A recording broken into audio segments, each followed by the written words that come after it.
Welcome back to the Two Pointers Podcast. I'm Trevor Everett. Before we get to the interview with Mo, I want to tell you about an exciting announcement I have made with SeatGeek. SeatGeek is now the official sponsor of the Two Pointers Podcast. Thank you, SeatGeek, for partnering with me. I've recently become a brand ambassador for them, so I'm going to talk to you guys really quick about a really cool opportunity you have. SeatGeek is the ticketing app that I love and I use that takes the confusion out of buying tickets. They rate every seat out of a score of 0 to 10, green being good, red being bad, higher number being good, lower number being bad. You are going to get an exclusive discount code 2Pointers, or the link in the top of the description to download the app and to be able to use that code on your first purchase on SeatGeek. I'm really, really excited. Again, that's code 2Pointers. Thank you guys for watching. Thank you guys for listening. I hope you guys enjoy the interview with Mo.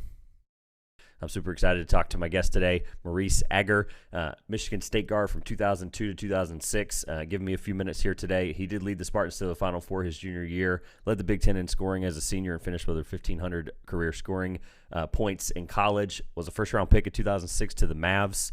Post-playing career, a little bit about Mo, began producing music and was considered for a Grammy. We'll talk about that in a minute. And then now created the Mo Ager Hoop School, which serves to develop young and up-and-coming basketball players worldwide. Ager has provided his program all over the world in areas including America, Canada, Spain, China, South America, Africa, and is currently in Vietnam. So pretty big reach there, Mr. Mo. First of all, thank you for spending some time with me. I appreciate it. Oh, man, thanks for having me, man. It's all good, dog. Thank you. All right, so I'm going to have to ask, just as a diehard college basketball fan growing up, I had to give a couple of my friends a little bit younger than me a little bit of schooling and letting them know who you were. So give me the best Coach Izzo story. Obviously, you were a 4-year Spartan, so you've probably got a lot of things you can say about Coach Izzo. Unbelievable. At least I love him. I'm from North Carolina. I don't have any reason not to like Coach Izzo. So give me a really cool Coach Izzo story. The story that comes to mind first is something off the court, actually. You know what I'm saying? It was my sophomore year, and I think it was I want to say the second semester or something like that. And we were really struggling, bro, as a team. I believe we just came out of the preseason. It might have been the first semester. And guys were, struggling in school, you know what I'm saying? We were struggling. I think we lost like 4 or 5 preseason games or something like that. And Coach Izzo, he was really upset about it, man. And a lot of guys was missing classes. So it was really getting back to him that, guys wasn't going to classes and stuff like that, and we got about 2 or 3 guys who, I pretty much was like failing, and then I had a math class that I wasn't going to for at least 2 or 3 weeks, bro. It was like an 8 a.m. class, and I had a hard time going to it just because, it was 8 a.m. We was having games that night, you know what I'm saying, coming back, flying from different places. So, I didn't make it a priority to go to these classes for whatever reason, you know what I'm saying? So, but I had a 10 a.m., I want to say like 10:30 a.m. Theater class that I had with one of the football players. But I will always make it to that class. So, this was actually my sophomore year. Yeah, sophomore year. So so I guess it got back to Coach Izzo that I wasn't going to the class. And mind you, I was one of those guys he actually, depended on to like pretty much like do the right things. So what happened was after he got wind that I wasn't going to my math class, he started digging around, but he actually found out I was consistently going to my 10:45, 10:30 class over at the theater, so it was over at the auditorium. And so what happened was, I pulled up to the class, like I said, I was always going with this football player. I pulled up, he was out there with Coach Dwayne Stevens outside of the actual classroom, like looked like he was ready to get to a fight. Like you just how the bully waiting for you at the school.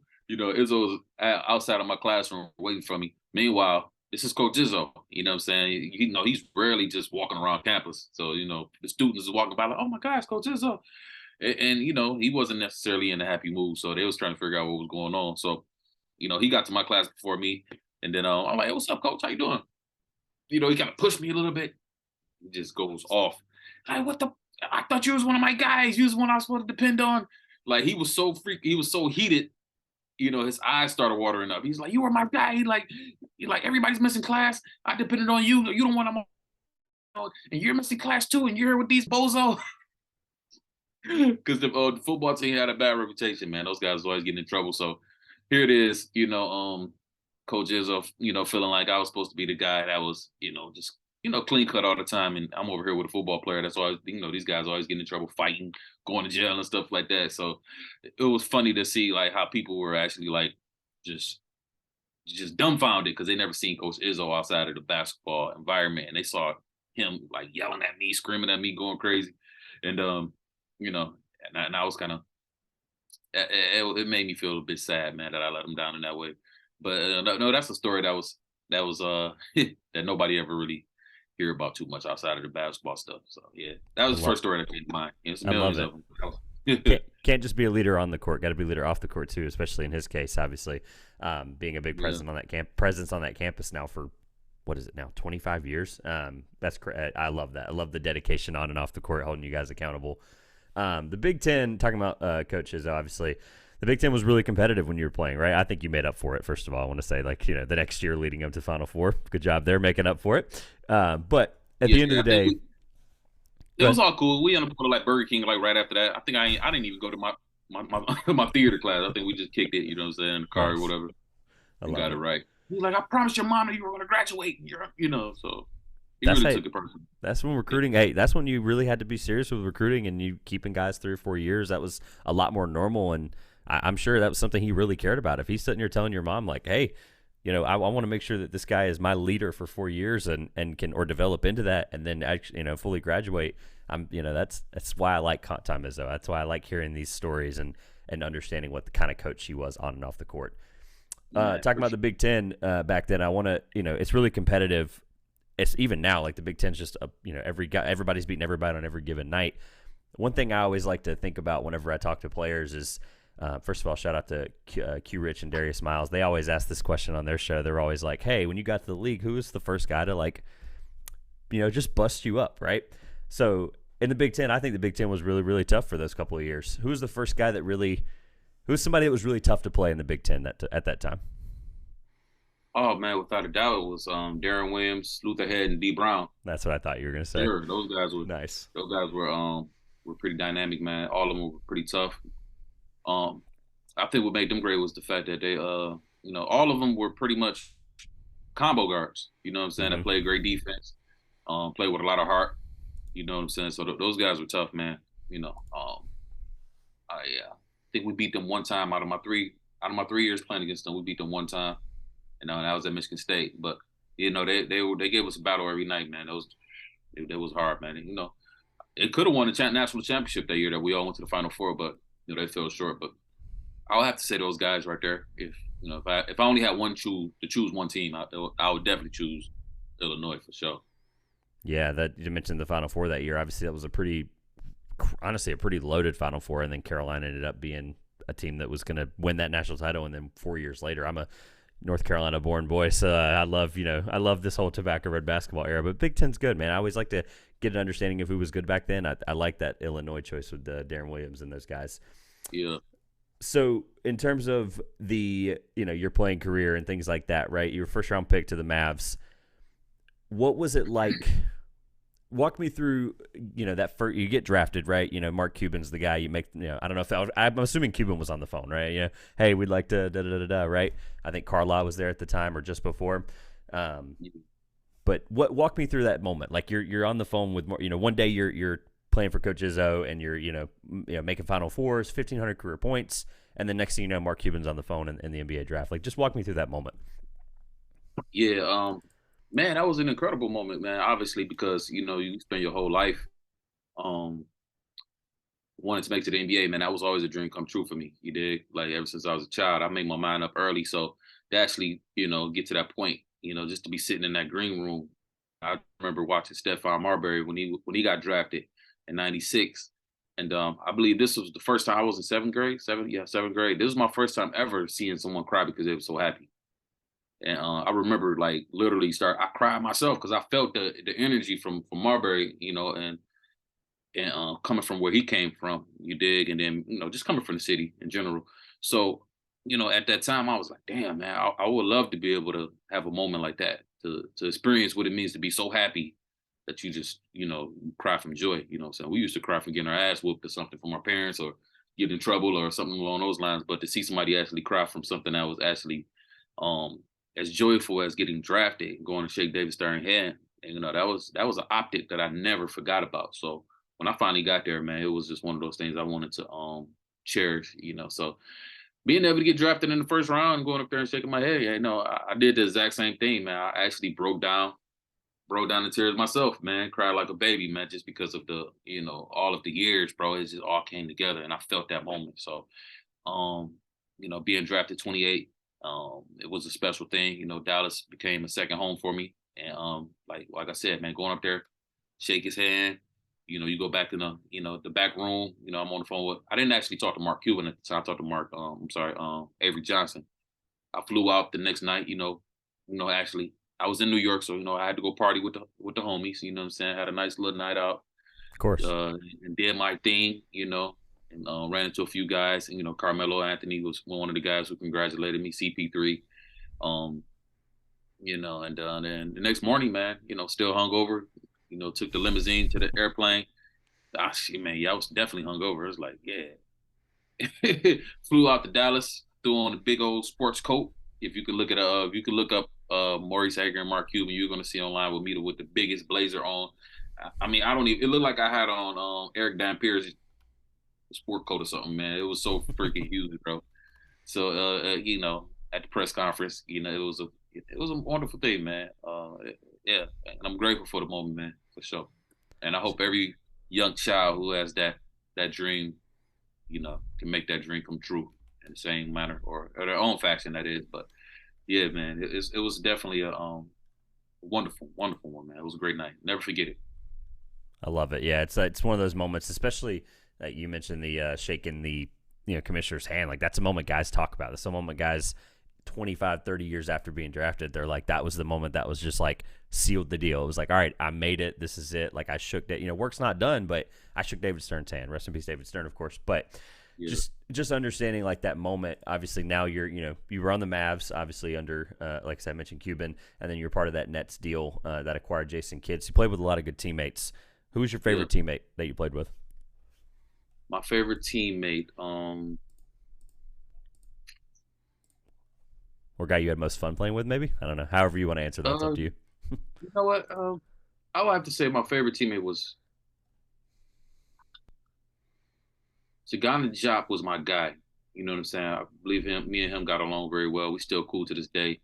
Josh Howard is a person that I've always admired in so many ways, and I'm really inspired by his transformations he's made in his life. I really enjoyed my boy Pops Mr.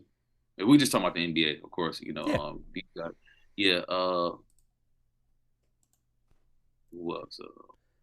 If you've Yeah, got some those are my college guys. teammates you want to throw in there, you Yeah, can. those are the ones. I think Josh Howard is a guy I still talk to. I'm just kind Nice. of going off of guys who I'm still cool with because That's good.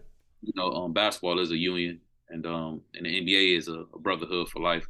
But you rarely get guys that you can actually still talk to years later. And they still rock with you. A lot of guys come in and out for whatever reasons.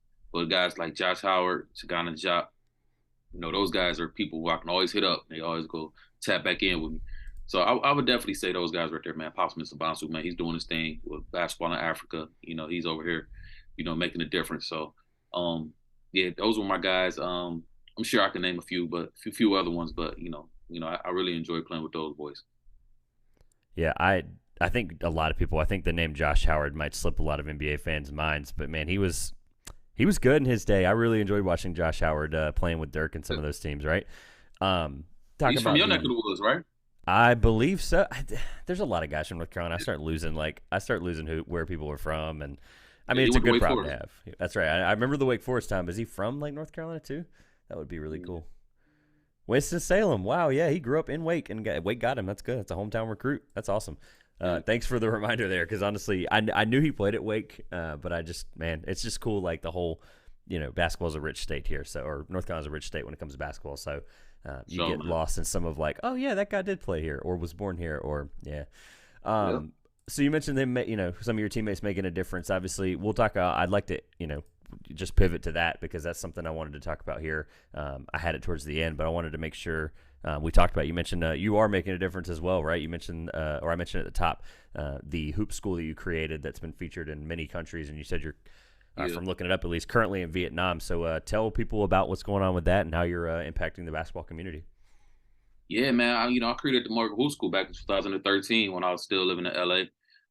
You know, we were pretty much. I was doing a lot of charity work with it. You know, I was kind of just moving around helping underprivileged kids in different areas, boys and girls clubs. I would go to different recreation centers and stuff like that. So it was a basketball enrichment program that I created just to be able to, use it as a platform to just be able to get back, man. To share the game with the young people, help them with their, mental, and other things as well. Ultimately to enrich those people, those youngsters, and to become the greatest people they can be, you know what I'm saying, and giving them some great advice and be the big brother, to be the big homie, and you know what I'm saying, and look out for them. But it end up I end up making it a business as well. But I've taken it in different countries, all the way up until pretty much COVID. We were just traveling, me and my partner were traveling into different countries, doing like 2-day clinics. But obviously my last while I was actually in Saudi Arabia, right before COVID hit, we hit up China, Thailand, Egypt, Saudi Arabia, and while we were in Saudi Arabia, that's when like Kobe had passed, and then the next day later, they hit us with the COVID. So we had plans to go. We had plans to go to China after that again, but since then, I've had programs in international schools here, and I've done private trainings all the way up until last month. So right now I'm actually on a break. But yeah, man, the Morgan Hoop School, man, is just wherever I'm at this point, So if I'm showing up to do, presentations or 1-day clinics, speaking engagements, whatever it may be, man, the hoop school is the hoop school, man. As long as it's Mo Ager, man, we go teach it. We go provide, substance, whatever people need, in order to help them with their game, help them with life, mentorship. So I think the main thing for me is definitely, just being able to mentor guys. Not everybody's going to make it to the NBA or play college basketball, but a lot of people do reach out, once they get a little older and, they remember just having, the opportunities to build with a person such as myself who cared enough to, drop jewels with them, spend time with them and just, be real with them, be honest with them and and point them in the right direction. Anybody who's come through the Morgan Hoop School, they're always welcome to tap back in with me. And, I give them as much as advice or whatever they need, what I'm saying? Help them. If I can't help them, I point them in the right direction. Either way, man, it's all about, just serving, giving back, and keeping the balance here in this world. I love it. Yeah, I'm glad you mentioned now it's not just about basketball sometimes, right? It's about understanding how these guys might just need help or, just being an active influence in their life. What's really, really cool about it to me is the NBA, especially like we mentioned David Stern earlier, right? How he's been able to, when in his tenure, how he's been able to expand the game overseas and even give you that opportunity, right? Like as the NBA expanded, it's the second largest sport in the world now behind soccer. That's probably never going to change, right? But, the NBA has plans to expand into, Africa and more of the leagues there. Obviously with, Yao Ming and some of those guys coming out of the China, Asia region, it's crazy to see some of the reach of the NBA now. I guess tying that back to what you've done, what do you see? Where do you see the next step for not just the NBA but basketball expanding internationally? What's the next? What's the next thing? Obviously, you're doing your part, but what's the next thing you think the NBA or basketball is going to see worldwide? Honestly, for Asia, bro, it's kind of exciting to see. China was always huge on basketball, but when I moved to Vietnam, Vietnam was still pretty much grassroots, and it still is grassroots, but man, the growth in far as the interest in basketball here has grown tremendously, bro. Because this is football place. I'm saying football, football, football, football. So to see these kids walking around with basketballs and NBA jerseys and stuff like that on the regular is like it's kind of crazy to see. Just because when I first got here, I had no clue. I didn't move out here technically to get involved with the basketball community. I mean, I learned about the basketball community as I was making visits here to Vietnam. So to see how much it's grown, I believe I played a huge part in it, just by my spirit being out here alone. I'm the only guy out here that played, NBA basketball. So I've made contributions in many ways. And I've been able to get in where I fit in, and last year I actually coached the VBA team here, the professional basketball team out here in Vietnam, Vietnam Basketball Association. We made it to the finals. We lost in the finals. We actually got swept, but yeah. So yeah, like I said, man, I'm playing my part. But as far as basketball growing worldwide, honestly, I believe basketball is becoming more accessible for people, just because it's becoming it's becoming that much more exciting to watch. One, I believe that it's marketed much different than it used to be, because now that we have a lot of guys who the skill level is through the roof. You got guys coming from all over the world that's actually really great. You know what I'm saying? The guys like Giannis, he played, his whole life, he pretty much, international guy, right? And then you got guys like Luca, then you got guys like Jokic. You got a lot of guys who come from their respective countries who are really great at what they do, man, and actually in the NBA, like shit, getting MVPs. You know what I'm saying? Like, what's the last out of the last 5 years? It's been Giannis, Jokic. How many MVPs? How did that? You might know better than me. Those four for sure, but I don't. I now I'm forgetting whoever the fifth one was before that. I think Harden was right before that. But yeah, no, the last four MVPs have been international players, which is obviously two of them Jokic and two of them Giannis, but that's still showing where the game's growing. I think I remember talking with somebody last year and around the MVP voting time, and it was the top five, four of the top five vote getters were not U.S. citizens. So that Yeah, just so shows you. yeah, that right there is opening up the game itself, and then guys like honestly, I believe guys like Stephen Curry has opened up the international market even more, just because now guys is like, oh, we don't have to dunk the ball. We can actually be able to now, what I'm saying, increase our skills and shoot the ball from deep. Prior to that, a lot of our superstar athletes, NBA guys were guys who just jump out the gym, dunkers. You know what I'm saying? The Jordans, the Kobe's, the LeBrons, and honestly, Dwayne Wade at times. So you look at a guy like Stephen Curry, I feel like more people can actually modern their game after that to a certain degree, versus, jumping out the gym, especially here in Asia. Ain't nobody dunking no basketballs out here, so to have these guys, see an example, I believe it's going to continue to grow. What was number two? What was it? Cricket, right? Before? I couldn't honestly, probably I couldn't tell you. I know that basketball has just in the last 20 years has just become the second biggest sport in the world. You're probably right. Yeah. It's probably cricket. Yeah, I think cricket was number two. If not, um, yeah, it was definitely cricket, which surprised me. But I think basketball is. Look it up. If basketball is number two, I wouldn't be surprised at this point. Yeah. So you mentioned a lot of the names there that have helped expand that game. It sounds like you are keeping up with the NBA, even though the time difference is, as we're doing this, it's 12 hours difference. So thank you, first of all. But second of all, you said a bunch of kids are running around. It's cool to see basketballs instead of soccer, right? So who do you think is probably the most beloved player in Vietnam right now? Who's the jersey you might see the most if you're wanting to go get Definitely dinner? Stephen Curry. That's what I thought. Yeah, I figured that was Stephen it. Curry for sure. Yeah, Nice. Stephen Curry.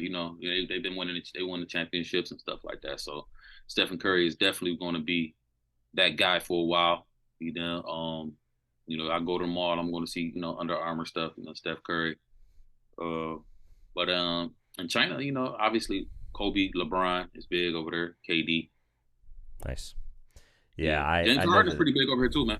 Really, James Harden, nice. Yeah, I mean the style of play of it. He was part of that same revolution of three pointers that we saw from about 2012, 2013 as he started to grow in Houston. I mean, Houston's not exactly the smallest market in the world either, so it's not. It'd be Yeah, different if he was playing for the Timberwolves, right? Like if he was playing for the yeah, Timberwolves, maybe his reach wouldn't be as big. But for him to play for Houston, for Steph to play for Golden State, for LeBron to play for Los Angeles, like those are going to be brands and names that are going to reach more internationally than people even realize. Um, exactly. I know you have a passion for music, so I do want to talk to you about it because I know that that's something I always like to see the bridge where I think Lil Wayne most famously said it that athletes want to be rappers and rappers want to be athletes, right? And he just wants to be who he is. So I always like whenever I see guys bridge that gap and do things that they're passionate about. And you've successfully, right? You were I think Grammy nominated or Grammy, whatever they call that, Grammy considered. They've changed that term like 6 times, but Yeah. tell me, what was that like whenever you were done playing and you found that passion, or was it always something you were passionate about? Yeah, oh, yeah, yeah. That passion was always there, man. That was a natural born passion, just based off of just being born in Michigan, being born in Detroit, Motown. Mom's was into music, dad was into music. So that was always in my blood, man. That was something that, it was just always natural. My mom always kept me around music, she always bought me keyboards. I was always in glee clubs, you know what I'm saying? Which sounds weird, you know what I'm saying? But I was in a glee club when I was in third and fourth grade. And yeah, so music was something that, it is me, you know what I'm saying? It's a part of me, it's something that I always carry. I'm always going to continue to create it. I'm always, utilizing music to actually infuse anything else I'm doing. So, I just created a clothing line. So, but the clothing line is based off of my music, so I take all our album works, artworks, and I put them on different clothing, hats, book bags, bucket hats. So it's like, like if I put out a record, right, I'm going to put out the artwork for the record. So I take that artwork and I make it clothing. You dig? So and then once I post it on Instagram, I put the music behind it. So you can't do nothing without music, man. Sound in general, man. Like life would be boring if we didn't have some type of sound. So yeah, man, I've had some pretty decent success, moderate success, some steady success. And music for me is just something that I want to continue to do from a place of inspiration, not necessarily a place from I have to do it in order to live or but obviously I think every creator, any and every creator wants to be able to make a living from the things that they love and enjoy doing. So I'm putting all of these things together, dog. So I got the Morgan Hoop School, Ager show, and yeah, I find ways to keep everything cohesive and yeah, and it all works. You mentioned the Detroit piece, man. I wasn't much of a basketball player growing up, but I did play. I always liked having Big Sean on everything I did, right? Like that was always the guy Yeah. for me listening. I think he's just become this underrated piece of rap for the last 15 years, honestly. Like it's crazy to think like he went 10 plus years without putting anything out, and then when he did, it was still a top streaming album. So I've always been a big fan of Big Sean. That's always been somebody that I've always supported more than people I know. So in Mhm. terms of basketball, I forgot to ask this. I always want. I hate that I pivoted away from it, but I do want to ask. Like I said, it sounds like you're keeping up with the NBA, and then I'll ask you a little bit. We always ask every guest here, who you think is going to win the NBA championship, but who you think is going to win the Final Four or the tournament in college basketball. I'll end with that. But before I do, I forgot to ask this after the Coach Izzo stuff, and I really regret this. I wanted to make sure if I had the chance to ask you, what was it like dunking all over JJ Redick as a guy who grew up not liking Duke, me, and growing up Mhm. hating, just like that whole thing, I hate Christian Leitner and the JJ Redick stuff, and JJ Redick was the guy you always hit. What was it like just, I mean, bro, you could have ended his college career with that dunk. I mean, like, that might have been just this thing he never came back from. I'm just kidding, obviously. But no, what was it like Yeah. dunking all over probably the biggest, honestly, he was two-time player of the year. That was probably one of the biggest guys of that era. So what was that like? Uh, honestly, it was amazing for the most part, just because of the ups and downs we had that year. We played them earlier in the season at Cameron, and they beat us pretty good. And so the media, they was talking pretty bad about us, man. So once we got a chance to play them again at the in the NCAA finals, they were calling us scared. They said we were like deers in the headlight whenever we went down. They was talking real bad about us. So for us to win that game, and for me to dunk on JJ at that time, it was kind of like, it wasn't more so, I wasn't really tripping on JJ was actually my friend at the time. You know what I'm saying? We still cool. You know what I'm saying? He still talks about that on his podcast, which is crazy. Somebody actually sent me a link the other day. It was like, yo, JJ was mentioned you about how you dunked Nice. on him and stuff like that.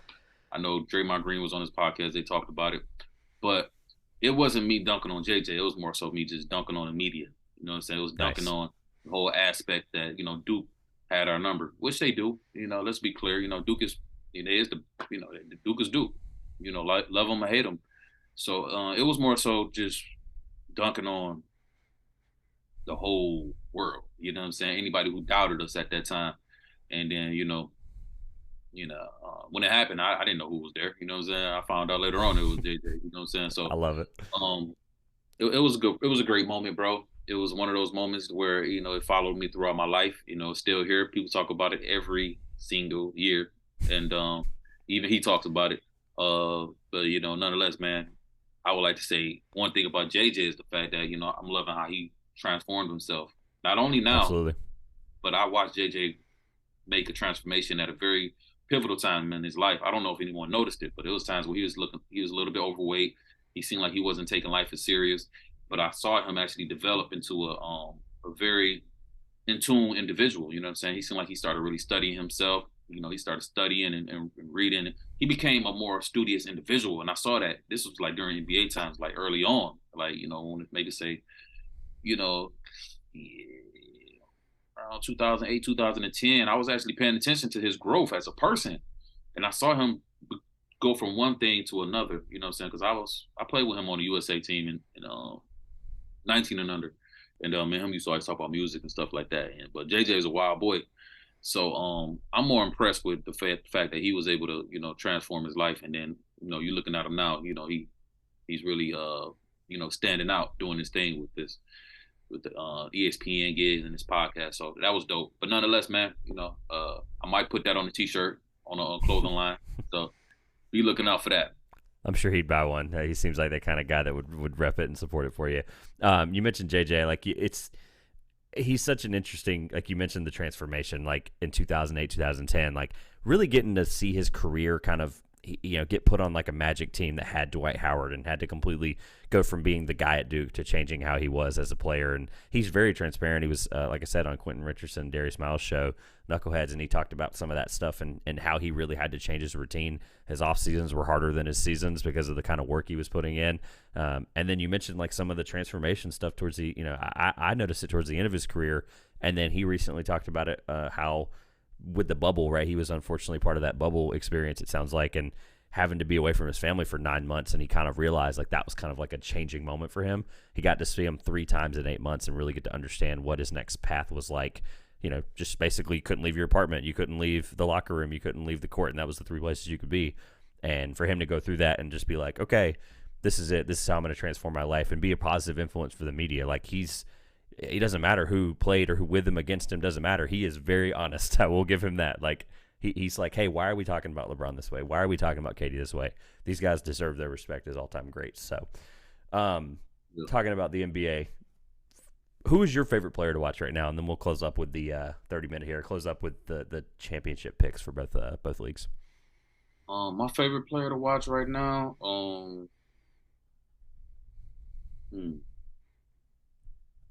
I enjoy Ja Morant. Nice.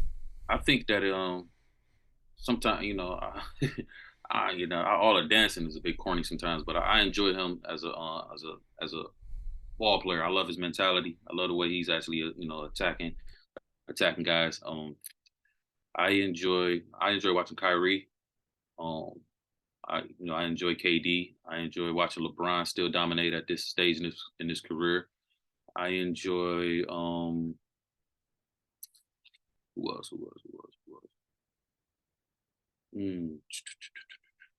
Kawhi Leonard, of course. PG. Who else? I like Zach. I like Zach LaVine. Zach LaVine's tough. Who else? I love Stephen Curry, of course. He makes the game look so easy. It is easy for him. It's like a video game for him right now. Yeah, those are the guys I can think of off top right now. I know I'm missing somebody, of course. They're always going to. That's just where we are with yeah. the league and how talented it is. That's the cool thing about it. You mentioned a lot of dudes on a lot of championship contending teams. So, who do you think out of the East, and who do you think out of the West, and who wins the finals? I ask every guest. You're going to be no different. I'm gonna go ahead and roll with Boston. Boston seemed like they picked up where they left off last year. Absolutely. Oh man, yeah, I love Jason Tatum. I love Jaylen Brown. Those guys are pretty tough, man. I feel like they complement each other really well in many ways. Both of them are dogs. Jaylen Brown. He's a very underrated, extremely underrated, player. But yeah, I'm gonna go with Boston in the East. In the West right now is kind of it's a lot going on over there, man. I'll have to wait and see what the Suns look like once they get Book and KD back. But if I mean, obviously, I believe they will be the favorite, right? Yeah. Yeah, I would like to see that. I would like to see Yeah, that. I would like to see Chris Paul win the championship, man. So I would love to see that actually. That would be a wonderful thing to see, man. That's the homie. I've always respected Chris Paul. He's always had respect for me. So, I would love to be able to see him win a championship. KD can get another ring and deal with more scrutiny, but Love it it. is what it is, man. It's I believe that's going to follow him throughout the rest of his career, man. I believe it is what it is, bro. At this point, KD is he's just going to be that guy, the one who went on great teams and helped him win championships. But we'll see. Yeah, man, that Western Conference is up in the air, man.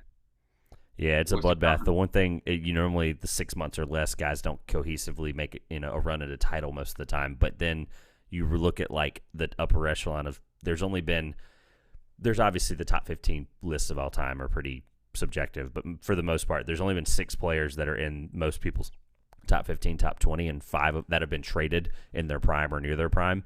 And 5 of the 6 of them have won championships within those times. So it was like your Yeah, Kareems, your Oscar Robertsons, Moses Malone, Kevin Durant, obviously, if he does it.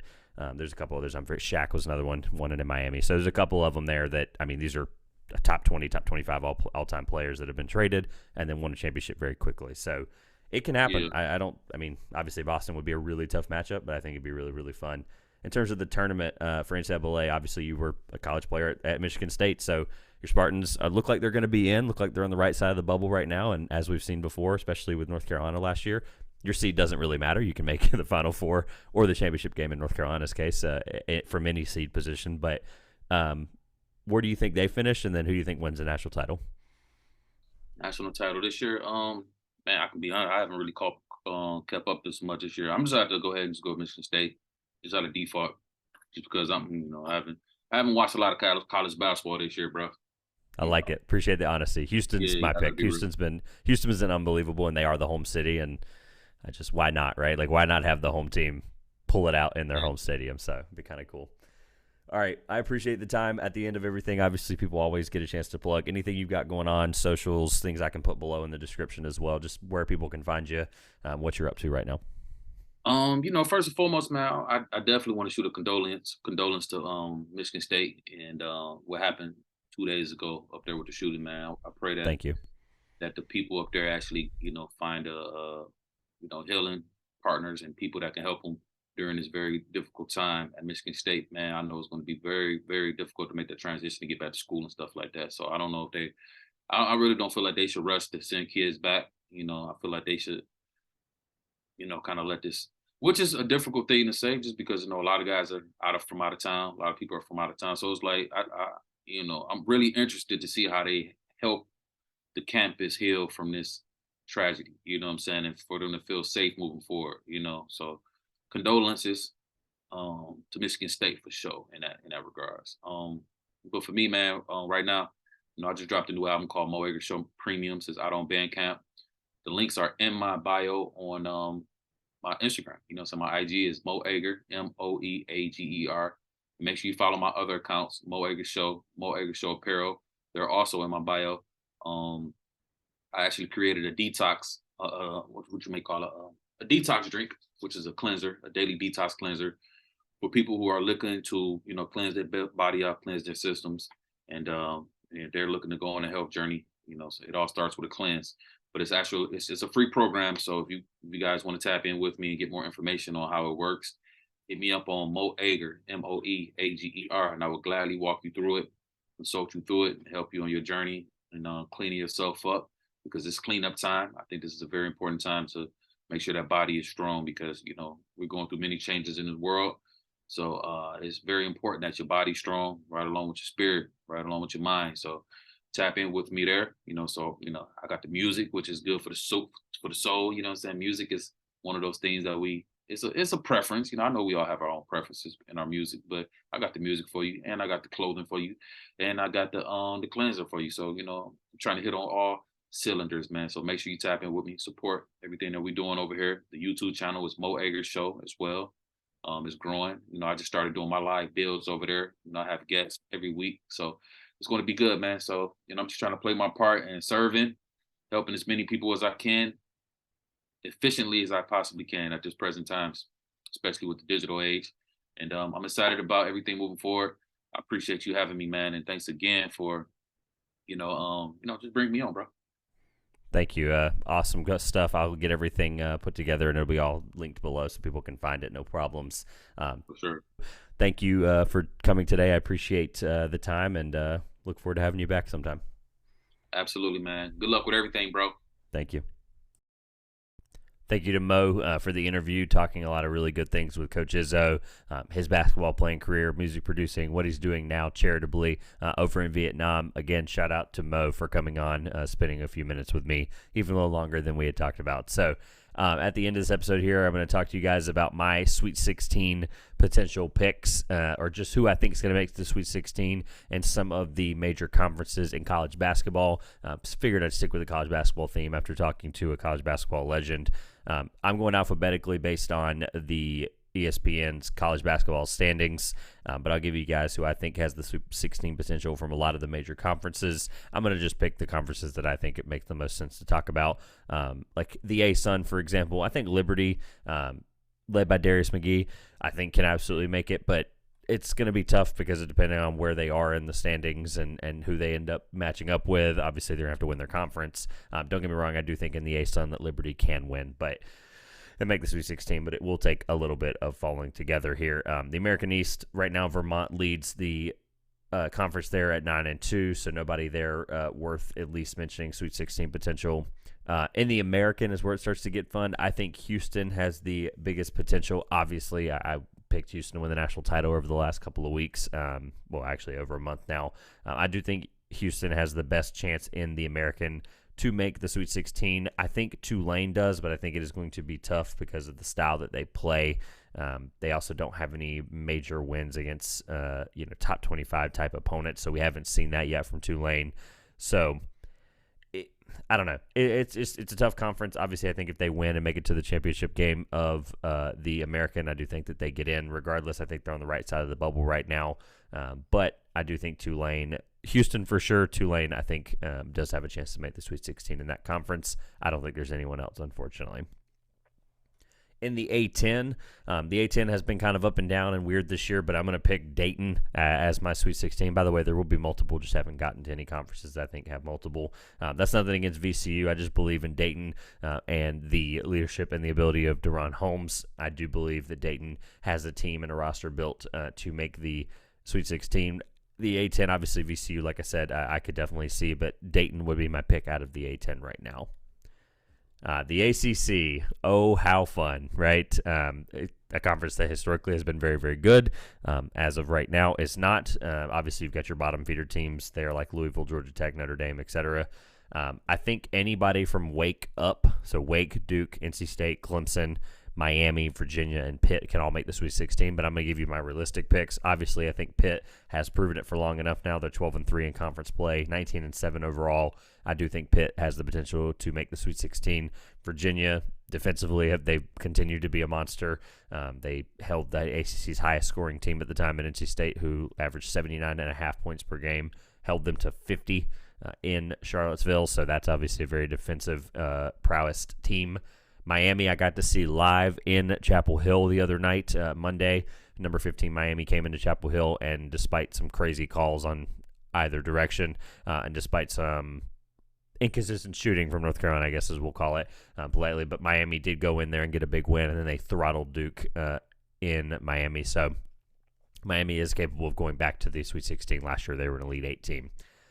Clemson, I do not think is, unfortunately. I think they're having too much health problems down the stretch. They're not rebounding well. I don't think that they're a team. I think their record is a little bit better than it shows.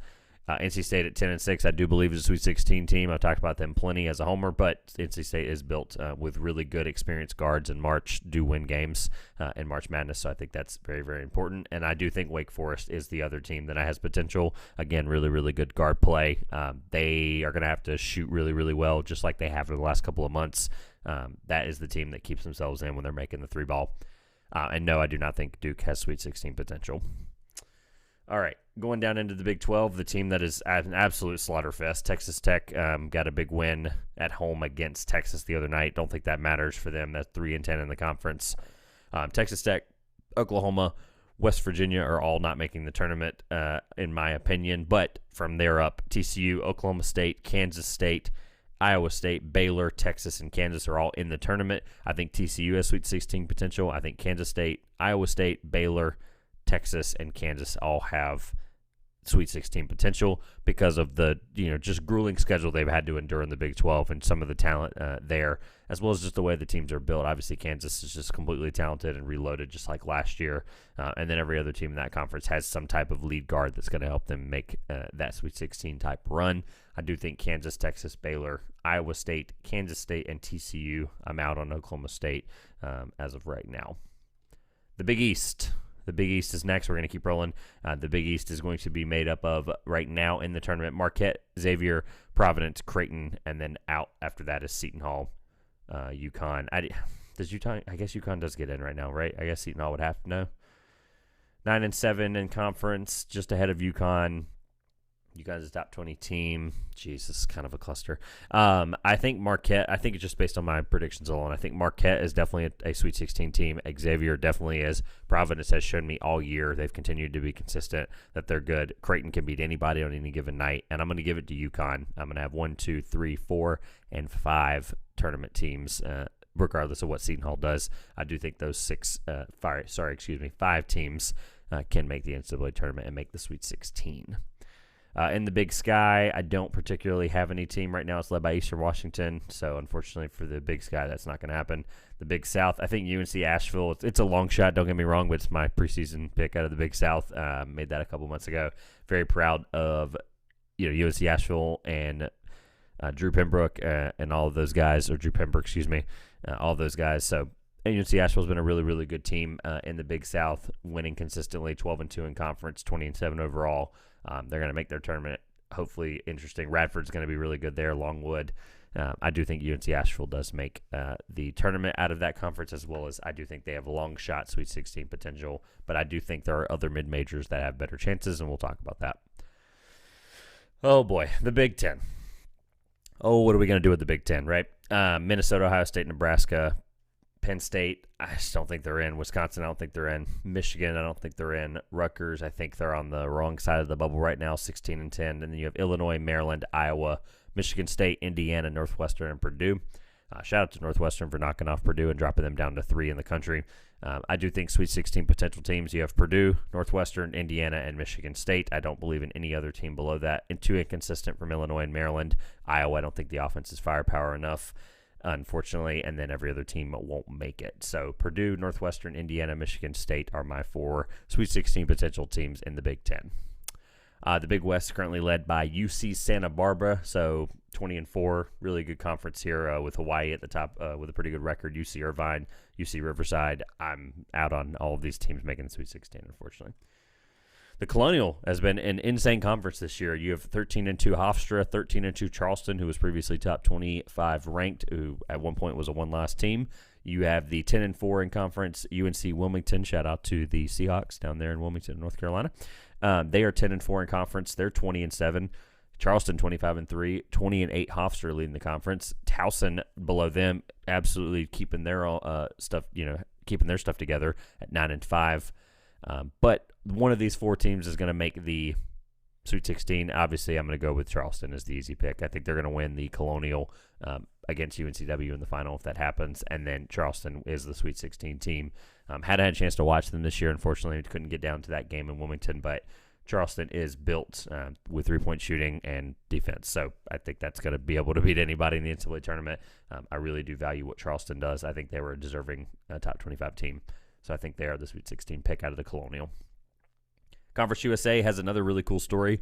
Florida Atlantic, FAU, also known as 24-2 on the year. They're top 25 ranked right now. They're 25th, 14-1 in Conference USA. You've got some really good teams in there. Also North Texas, UAB as well. It's going to be a bloodbath for those teams at the top in that conference tournament. But I think the winner of North Texas and Florida Atlantic is going to be your tournament team.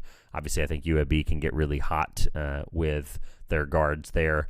But North Texas FAU, the winner, has the Sweet 16 potential. I will say Florida Atlantic is going to be the better team for that conference in March Madness. Going on to the Horizon League, nobody really worth. Youngstown State has had a good year, 20-7. I don't particularly see any of them being Sweet 16 potential teams. Youngstown State probably gets a 15. Unfortunately, not that they can't win that game, but not a team I'm really worried about. Nobody in the Ivy League this year, unfortunately. Shout out to Yale, Princeton, and Penn for their top of the conference there. The MAC or the Metro Atlantic, you have the Rider, Iona, Siena, top of that conference. Those are the three best teams without a doubt. I am going to pick Iona. I do think they're going to get healthy at the right time, led by, whether you like him or not, Rick Pitino, one of the best coaches in college basketball. They are due after last year falling short of that, making the tournament. I do think Iona is going to be the scary team out of the Metro or the MAC, whatever you want to call it. The other MAC, Mid-American Conference, Kent State, not even a question. That's the answer. Kent State 21-5. That's no disrespect to Toledo, who's 20-5 or 20-6, excuse me. But Kent State tied with Toledo 11-2 in their conference. Kent State is built like a tournament team. Shout out to Ryan Hammer for the really good video on TikTok and other social media platforms about Kent State that came out yesterday. Mid-Eastern, no team worth really mentioning there. Unfortunately, Howard is leading the conference 8-1, 16-10 overall. Nobody worth mentioning there.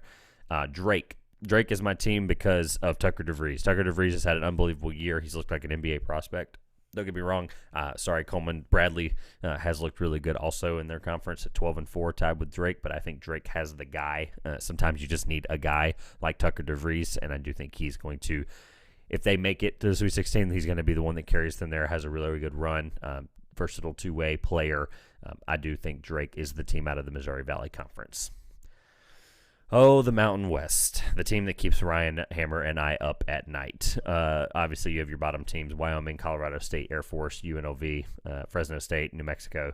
All of them they're not considered for this conversation. You've Utah State, Boise State, Nevada, and San Diego State. I'm going to clearly say San Diego State is going to be the Sweet 16 best team there, but I also think Nevada has the potential.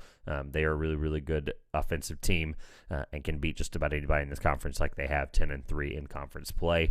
Boise State, I think defensively is really, really good, but I'm going to go with San Diego State. The Northeast Conference, shout out to Mary Mack. Otherwise, no one there worth mentioning. The Ohio Valley Conference has Morehead State, but they're 17-10, 10-4 in conference. I'm going to go with them as the leader in that conference. UT Martin has a chance, depending on who they match up with in their conference tournament, but nobody really worth mentioning in terms of Sweet 16 potential. In terms of the Pac-12, the Pac-12 is going to have the UCLA Bruins at the top, Arizona, Utah, USC, Arizona State, Oregon, Colorado. A lot of those teams probably aren't going to make the tournament right now. Arizona State kind of riding the bubble, same with USC. Utah, same thing. And then Arizona and UCLA are the best two teams at the top of the Pac-12. It's not close. I think Tiger Campbell and Jaime Jaquez are going to have unbelievable tournament runs here. I am going to go with UCLA as a Sweet 16 team, and then I am very, very high on Arizona as a team overall. The way they're built through Zilis Tubelis, I think Arizona is the other Sweet 16 in the Pac-12. Only a two-bid league this year probably, depending on how Utah and USC falls. Shout out to Coleman Crawley again. Got to hang out with him at UNC Greensboro the other day. Patriot League, it's Colgate. That is the best team in the Patriot League. Top 10 in the country in three-point shooting percentage. They play really, really tough. Unfortunately, they've had a little bit of a stretch here. I mean, 13-1 in conference, but they've had a stretch of losing a couple of games just before that. Shout out to Colgate at 13-1 in their conference, 19-8 overall. They're built to make a Sweet 16 run out of the Patriot. And the SEC, we're getting towards the end here. The SEC is going to have Alabama, Texas A&M, Tennessee, Auburn, Kentucky, Missouri. I think all capable NCAA tournament teams. I think it's a drop-off after that. That's no disrespect to Vanderbilt, but maybe Arkansas. I don't know. 6-6. They're going 6-6. They're gonna have to close the year really, really good. 17-8 overall. I do think Arkansas has Sweet 16 potential. They're completely talented. We know that with Nick Smith Jr. just coming back now, and a lot of their guys there playing into their roles. Ricky Council Jr.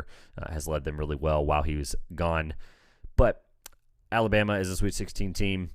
I'm out on a Tennessee as a Sweet 16 team. That offense is abysmal. It's the reason they lost 4 straight against nothing against Vanderbilt, but Missouri is a good team. I don't know. Lost against a couple of opponents they probably should have beat. I'm not in on Auburn as a Sweet 16 team. I do think they can, but I'm going to say for the sake of good guards win in March, I'm going to go with Missouri, Alabama, and Arkansas. I think are going to be your SEC picks or Sweet 16 picks out of the SEC, excuse me. The Southern Conference has been unbelievable. I got to see 2 of them play on Super Bowl Sunday. I got to see Wofford, who's a rough and tough 13-14 overall team, but they took the UNC Greensboro Spartans out of the SoCon down to the wire in overtime. Top of the conference is pretty solidified right now. It's Furman, Samford with an M, and then UNC Greensboro, who I got to see. UNC Greensboro is really good. Got two young guards there, and Keyshawn and Kobe Langley, as well as Dante Tracy. They're just a bunch of really good guards. Couple of bigs that can rebound the ball very well. UNC Greensboro is going to be a tough team to beat. I am going to go with Jalen Slauson and the Furman Paladins out of the Southern Conference. In terms of Sweet 16 potential, I think either Furman or UNCG, if they make it, have that potential. In the Southland Conference, you have Texas A&M, Corpus Christi, and Northwestern State.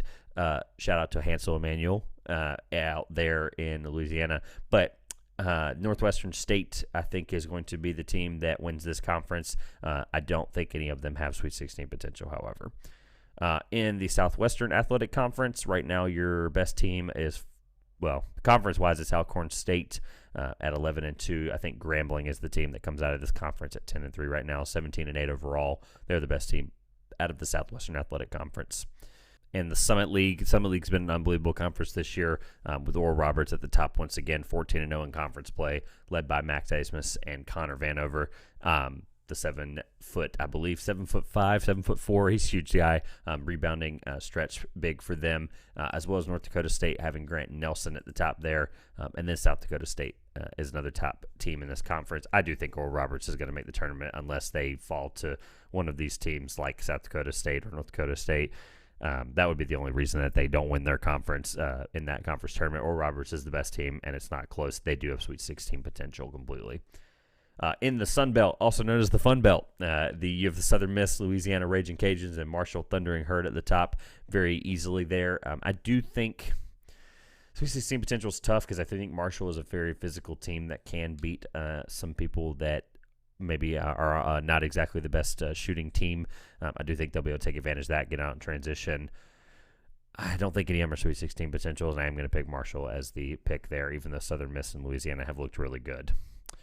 Getting towards the end here, last two conferences, you have your West Coast Conference, the WCC led by St. Mary right now, 11-1, and Gonzaga at 10-2. Those are the two best teams, and after that, it's a pretty far drop-off in terms of conference play. No team above 7 wins. I'm going to go with Sweet 16 potential of St. Mary's. I think St. Mary's is the best team in that conference. No disrespect to Gonzaga. Their pedigree is obviously going to be a Sweet 16 team. I think Julian Strother's going to have to step up really big for them as a second option behind Drew Timme.